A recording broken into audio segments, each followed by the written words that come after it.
It's like, yeah, we're here to protect nature and stuff. Give us money. It's okay. It's to donate to Alexander Ross, the campaign. Hi friends, welcome back to the channel. Long time no see. My name's Ash. I'm a cybersecurity enthusiast. And on this video, we are going over an OSINT challenge. Before we get into things, full disclosure, I have been given this course for free by Kase Scenarios. However, I'm not paid or sponsored by Kase Scenarios. With all that out of the way, if you want notes, timestamps, links, see the description below. Let's get into it. Yes, that's my wife. Say hi. All right, we are on kasescenarios.com. I've got Dark Waters, which is the challenge course thing that we're going to be going over.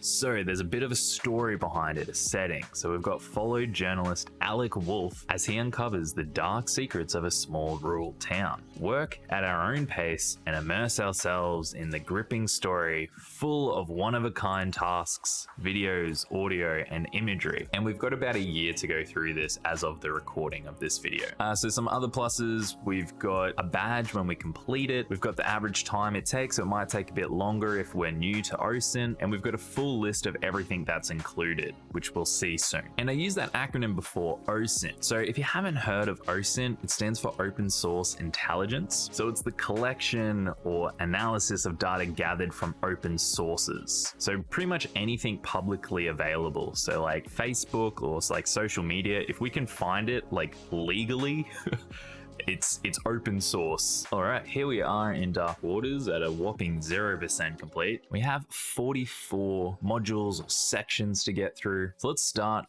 number 1 in our welcome. Okay, welcome to Dark Waters, a scenario that allows you to take the role of investigative journalist Alec Wolfe as he uncovers deadly secrets about a small town in Pennsylvania. Through Alec, you will experience firsthand what it's like to collect, analyze, and verify a breaking news piece for a newspaper. This scenario is designed to challenge and encourage you throughout the story to implement open source intelligence, OSINT, and digital investigation techniques, including social media analysis, visually extracting key data points from an image or video, applying tools, methods, and resources to answer contextual questions to uncover the truth. When you have completed this scenario, you should be comfortable applying tools and methodologies frequently used in digital investigations, including journalism. You learn to pivot from key data points and collect information used to answer investigative questions. If we're stuck on a question, we have the option to receive a hint, so that's cool. Remember, there's a lot to learn from being stuck on challenges, so before taking a hint, be sure that you have explored all options, resources, and tools at your disposal.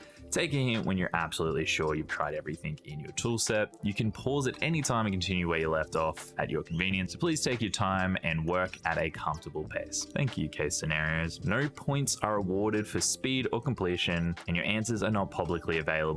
Answers may only be reviewed by Kase Scenario employees and course administrators. So for the best experience, please disable browser extensions that limit or remove site cookies. And there is a lovely Discord community that we can go ahead and join, and we've got their email there if we run into any issues. Thank you, Ray and Espen, absolute legends. All right, let's get started. Ooh, okay. To kick things off, we have a strange letter. So it is to us, Alec Wolfe, and we are the Baltimore Observer. So that must be paper that we work for. And it reads here, everything is not what it seems in Glen Rock, Pennsylvania. Test the water -P. Okay, let's lock that one away. Ooh, okay, this is us. Alec. Hey boss, I just got this really strange letter in the mail. What do you want me to do about it? Our boss, George. It does seem weird, but I think you should follow up on it. It has been a while since you have worked the beat. Is that what they really say? It could be good for you. I'll just drive out to the middle of nowhere and waste our time and money chasing ghosts. Man, I seem a bit of a douche.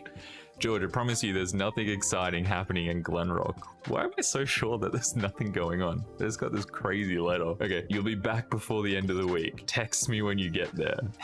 My boss wants me to do it. I couldn't even care less. What's my motivation? What's my stake in this? Welcome to Glen Rock, PA, Pennsylvania.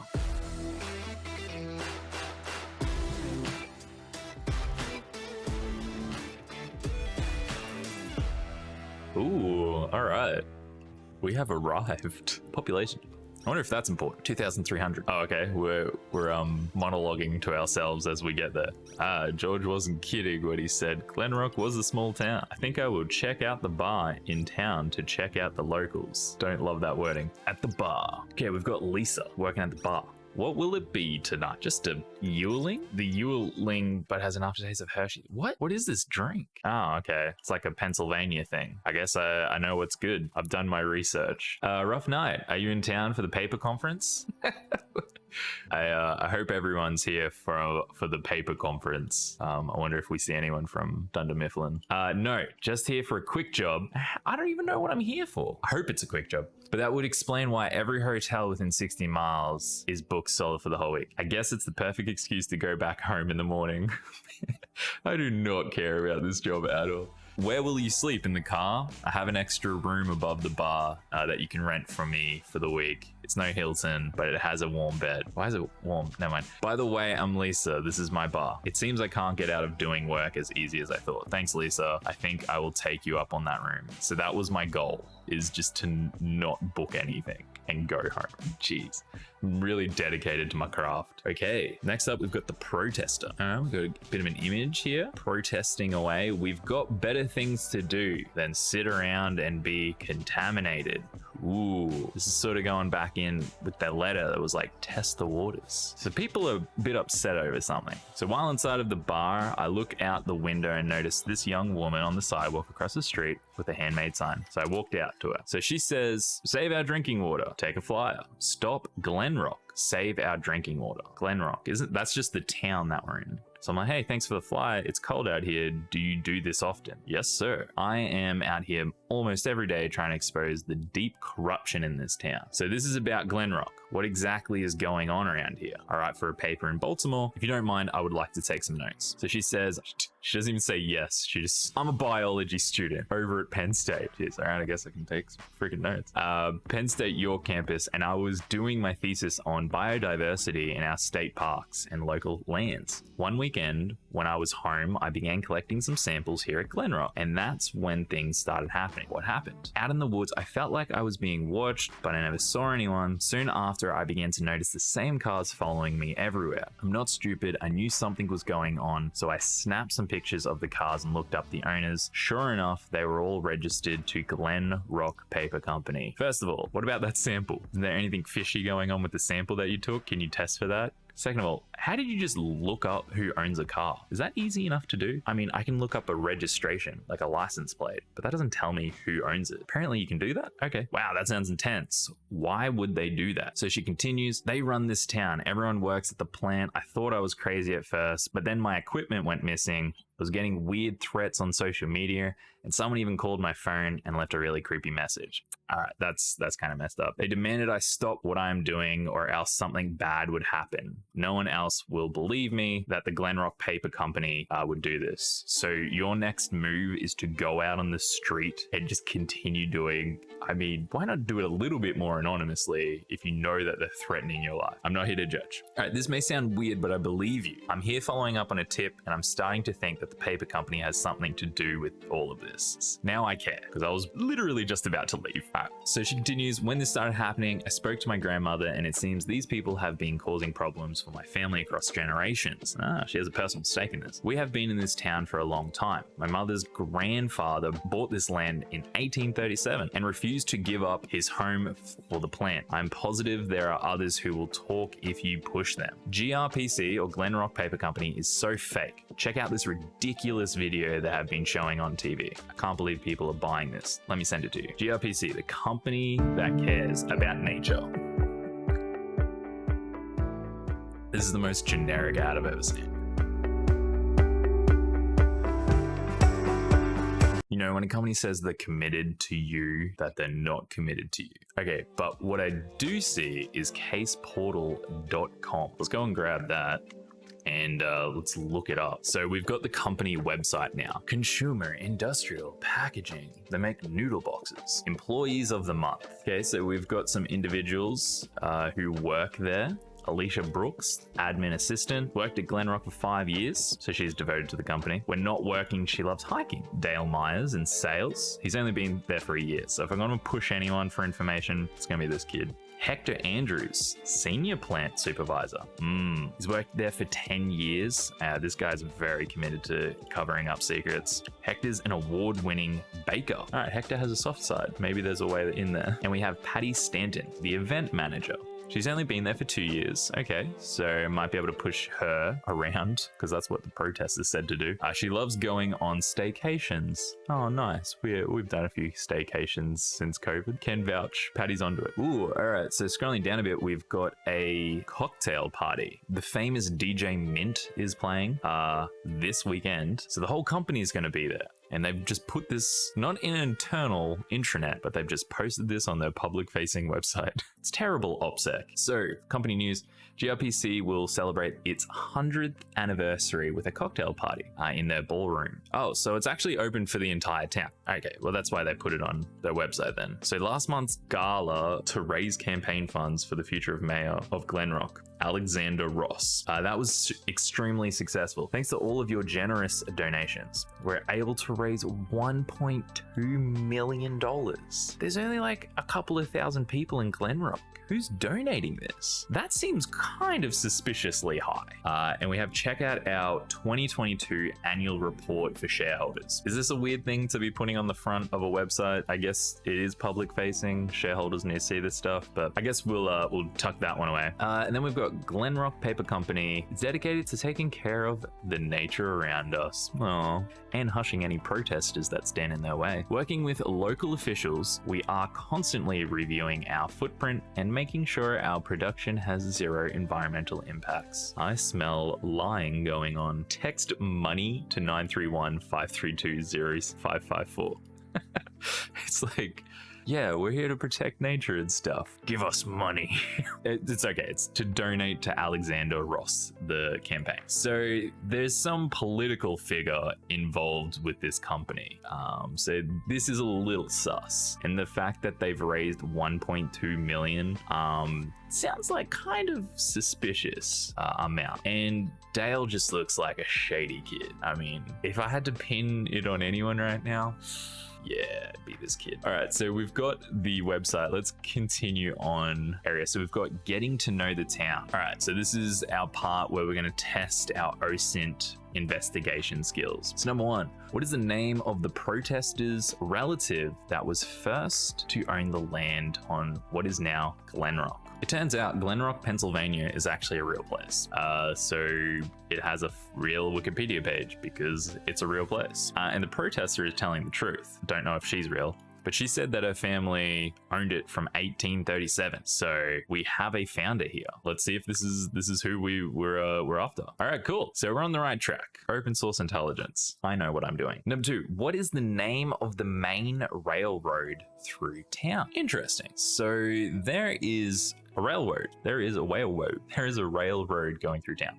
Let's head over to Google Maps and see if we can find out exactly by having a bit of a digital look-sees aroundsies. Looks like that there is a name of rail going through the middle. So let's try that. No, doesn't look right. So we can look for a hint. We can try a hint here, but I'm gonna follow my instructions and try every avenue. Okay, so it's not Heritage Rail Trail. So why don't we follow it and see if we get a name change? After following the trail a little bit, we'll actually see another name in the next town. I think that might be what we're after. So I paste that name in, so that's what we're after. Next up, we've got on the side of the local library. What does the third part of the mural say? All right, going back to Glen Rock, we're looking for the town library. I can't see it straight away. Let's search library in this area. That's taking me back to Baltimore. Let's go Glen Rock Library. All right, cool. And now we're back. So we're seeing the public library and we can go street view. Okay, so assuming that this is our library, I can see on the signs here, parking library, patrons only. So can we get a little bit of a view around our library maybe? We're looking for some mural. Can't see anything on this side.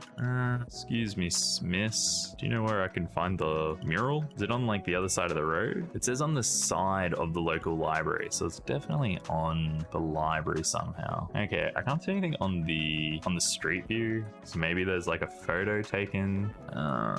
Is there another library? We're not in the right Glen Rock. We're in Glen Rock, New York. Yeah, that's probably why I didn't see it. Glen Rock, PA Library. Let's try that one. The heck is going on? We're back in the right Glen Rock. Show me library here, please. The public library of Glen Rock. Let's go. And we have a street view. This is a lot smaller of a library. The other, ooh, and we have a wall with what I would say is graffiti, but I guess is the town mural. Better look at this thing. Here we go. All right, one of the photos. Zoom in. So we've got 1, 2, 3, 4. It's quite nice. It says, what does the third part of the mural say? So the only writing I can see is First National. Kind of hard to make out. It looks like a B and an A. B-A. First National. Does it just say library? Or does it actually start with B-A? I mean, it does look like a... All right, First National. Cool. Okay, next up. Which female artist donated her pastel work Under the Rainbow to the library? Okay, so my first thought is they're a library website. So we've got York County Libraries, Arthur Huffnagel Public Library of Glen Rock. So they have a Facebook page and an Instagram. Man, this is a trendy library. So this looks like it's more like a, government-run, state-run website, and then everyone gets like a page on it. So this is just showing like events and stuff. Does it have like a blog though? No. It's going to be more site-wide, not specific to just this one.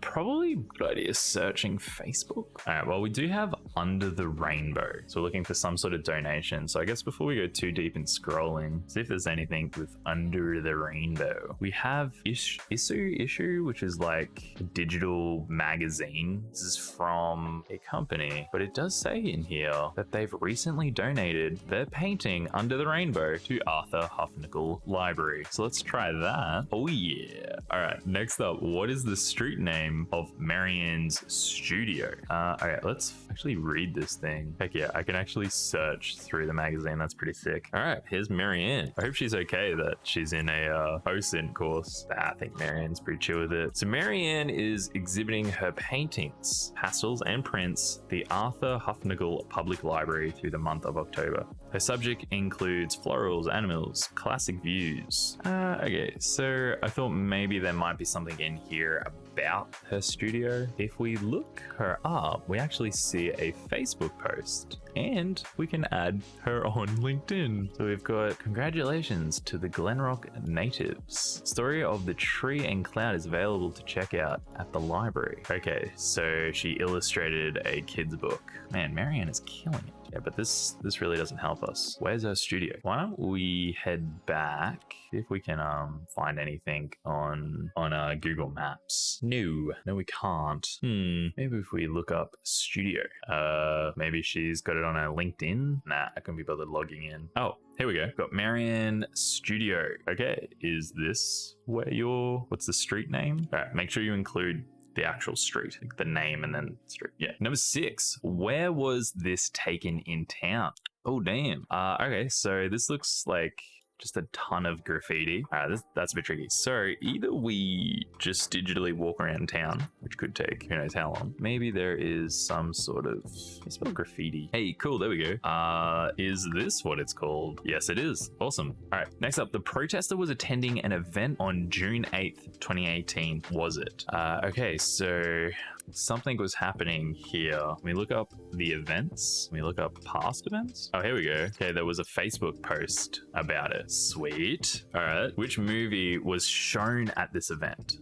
Well, that's actually there too. Awesome. Cool. Next up, 9. What was the high temp on that day in Celsius? Only 1 decimal point is needed. What part about this is being a journalist? No shade on case scenarios, but like, we are using our open source intelligence skills, which is fun. Don't get me wrong. But just as I'm doing this, I'm sort of like, what journalist would go into these random details of random events that have happened in the past? I mean, how is this at all related to what we've been doing so far? It feels a little disconnected. That's just what I'm thinking as I'm going through this. Anyway, so let's look up Glen Rock, PA, June 8th, 2018 weather.